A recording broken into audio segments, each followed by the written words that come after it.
Receberemos agora Andressa Gambelli Lucas Costa Nascimento, farmacêutica com habilitação em bioquímica pelo EPG, é mestranda do Programa de Ciências Farmacêuticas da UniOeste. É ainda farmacêutica bioquímica do Exército Brasileiro. Andressa apresentará agora a palestra intitulada Imobilização da endoxilanase de termomíceis lanuginosos em alginato de sódio. Boa palestra a todos! Olá, boa tarde a todos. Eu me chamo Andressa Nascimento, eu sou aluna de mestrado do curso de pós-graduação em Ciências Farmacêuticas da UniOeste, sob a orientação da professora doutora Marina Kimiko Kadovac. O nosso trabalho tem como título a imobilização da endoxilanase de termomíceis lanuginosos em alginato de sódio. Termomíceis lanuginosos é um fungo filamentoso e termofílico. O seu desenvolvimento se dá em temperaturas em torno de 45 a 50 graus Celsius. Durante todo o seu desenvolvimento, há mudança de coloração. Inicialmente, ele tem a coloração de cinza esbranquiçado e, quando alcança total maturação, ele fica na coloração de marrom escura. Seus conídeos têm formato globosos, com espessuras de 2 a 5 milímetros de comprimento. Ele foi isolado pela primeira vez em batata no ano de 1889. Ele é distribuído em ambientes de adubo e solo. Esse fungo secreta diversas enzimas, nas quais 40 são da família glicosilhidrolase e 25 proteases. Uma das enzimas que esse fungo secreta é a enzima xilanase. Ela pertence à família glicosilhidrolase. Ela pertence ao sistema xilanolítico, na qual degrada o xilano, que é um polissacarídeo constituinte da parede secundária das plantas. Essa enzima ela é termoestável, ela trabalha numa ampla faixa de pH. A sua aplicação industrial é muito interessante, pois ela atua em processos de clarificação de cervejas, vinhos e sucos e também em processos de branqueamento de papel. Essa enzima ela pode atuar de forma livre ou imobilizada. O processo de imobilização consiste na ligação da enzima com um suporte, na qual deixando somente para fora o sítio de ligação ao substrato. No nosso trabalho, o suporte utilizado é o alginato de sódio, um polímero muito utilizado na odontologia. Há vários processos de imobilização. O qual iremos trabalhar é o processo de encapsulação, na qual esse suporte ele faz uma matriz porosa e a nossa enzima ela entra nessa matriz, deixando somente livre o sítio de ligação ao substrato. A vantagem desse processo é que ele é menos caro e ele pode deixar uma grande área dessa enzima exposta para a ligação ao substrato. A desvantagem desse processo pode ser que a encapsulação pode ser total, inativando essa enzima. Os objetivos do nosso trabalho foram realizar a imobilização da enzima xilanase do fungo termomíceis lanuginosos com alginato de sódio e estudar a reusabilidade e a estabilidade dessa enzima imobilizada. Primeiramente, esse fungo foi isolado no refúgio biológico Bela Vista, localizada na cidade de Foz do Iguaçu. Após isolado, foi feito seu crescimento em BDA em laboratório, que consiste em batata agar-dextrose. Após crescimento do fungo termomíceis lanuginosos em BDA, esse fungo é submetido ao cultivo para obtenção do extrato bruto extracelular. Esse processo acontece da seguinte forma. Esse fungo é colocado juntamente com água destilada estéril para poder pegar os seus esporos. Esses esporos são colocados em meio líquido Kisapec, enriquecido a 2% de palha de milho. Essa solução do meio líquido Kisapec, juntamente com os esporos, são incubados a 46 graus Celsius por 7 dias. Após esse período, essa solução ela é filtrada em funil de Kisapec, juntamente com bomba a vácuo, e esse sobrenadante ele é dialisado para poder posteriormente passar pelo processo de purificação.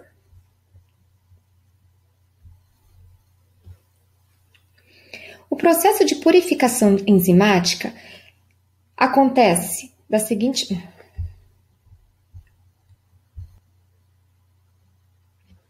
O processo de purificação enzimática acontece da seguinte forma.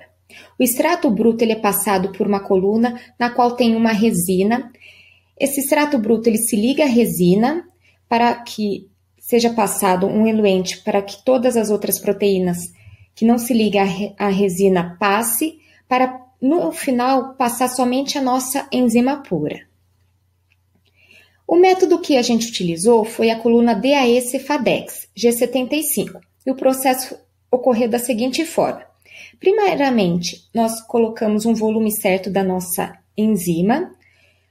Essa coluna que contém a resina, ela é equilibrada primeiramente com o tampão tris. Após o equilíbrio dessa resina, nós colocamos a nossa enzima também equilibrada com esse tampão tris.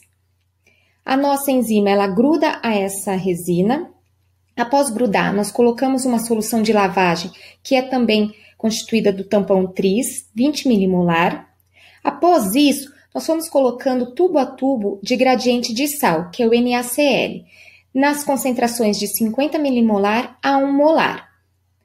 E todos esses gradientes foram recolhidos e posteriormente dosado, para que pudesse ser feito o perfil de purificação. Após o final de todo esse processo, nós dosamos desde o primeiro tubo até o último tubo. Nós dosamos proteínas a 20 a 280 nanômetros de absorvância e fizemos a dosagem da atividade pelo método de Miller a 540 nanômetros. E após isso, nós colocamos num gráfico e temos esse perfil de purificação. Como podemos ver, nesse perfil de purificação, a nossa enzima, a gente sabe que saiu quando acontecem os picos, tanto o pico de proteína quanto o pico de atividade. E esses picos nós podemos observar com as duas flechinhas na coloração vermelha. Então, desde a primeira flechinha até a última flechinha, nós juntamos esses tubos, colocamos num tubo só e fizemos a diálise, para que podemos juntar tudo isso e termos nossa enzima purificada. Após termos a enzima purificada, nós fizemos a determinação da atividade enzimática e dosagem de proteína dessa enzima purificada. A determinação da atividade enzimática foi feita pelo método de Miller, na qual nós colocamos a nossa enzima em contato com o substrato, incubado a 70 graus Celsius por 10 minutos. Após a incubação, nós pegamos uma alíquota e colocamos com o DNS para que parasse essa reação. Fervemos essa solução de DNS mais a alíquota que nós retiramos da reação. Fervemos a 100 graus Celsius por 10 minutos.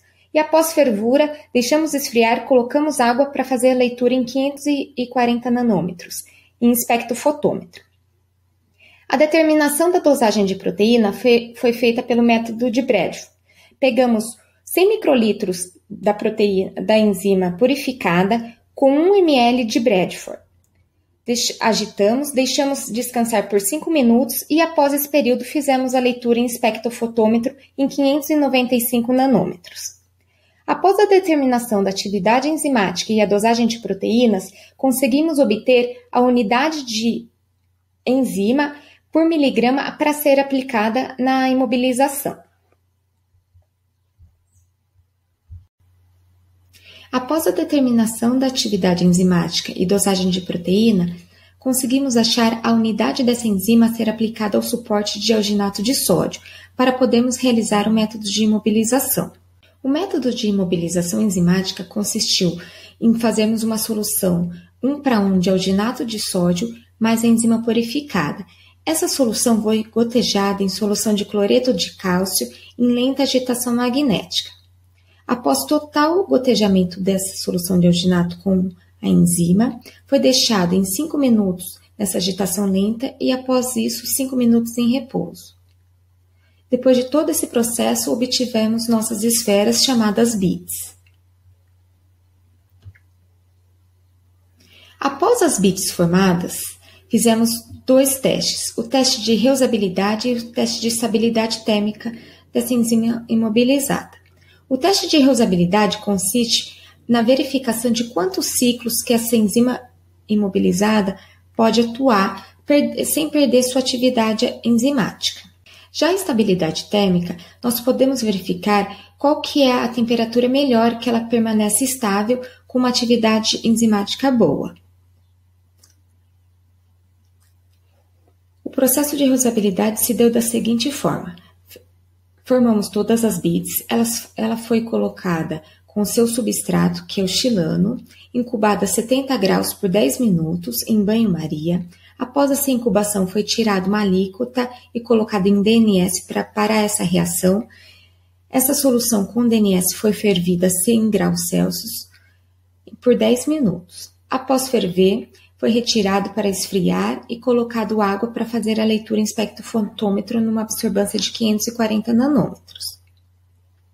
Já a estabilidade térmica, nós pegamos as bits formadas, dividimos em tubos, em cada temperatura estabelecida nós colocamos 5 tubos, pois a cada hora nós medimos a sua atividade. As temperaturas ideais que escolhemos foi 65, 75 e 80. Em cada temperatura, então, colocamos em banho-maria, colocamos os tubos e a cada hora retiramos para fazer a sua atividade.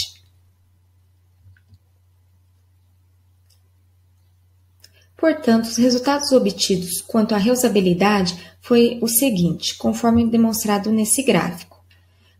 Podemos observar com esse gráfico que durante os 15 ciclos, a nossa enzima ela manteve estável, perdendo somente um pouco da sua atividade no 14º e 15º ciclo.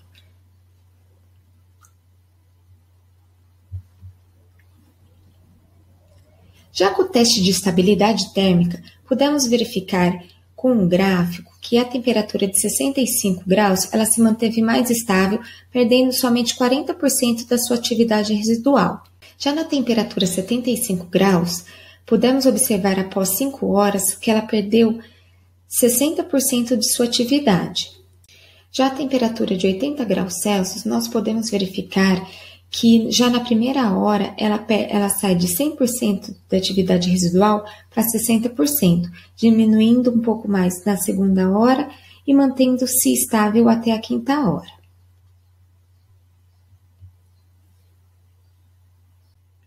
Com todo esse nosso trabalho, podemos concluir que o processo de encapsulação utilizando o suporte alginato de sódio foi eficiente para imobilizar a nossa enzima. E já no teste de reusabilidade, ela mostrou-se muito boa, com perdendo somente 40% de sua atividade durante os 15 ciclos. Já no teste de estabilidade térmica, a melhor estabilidade térmica foi a 65 graus Celsius, porém, a 75 e 80, ela também obteve uma boa atividade. Portanto, assim encerro minha apresentação. Muito obrigado a todos e até mais.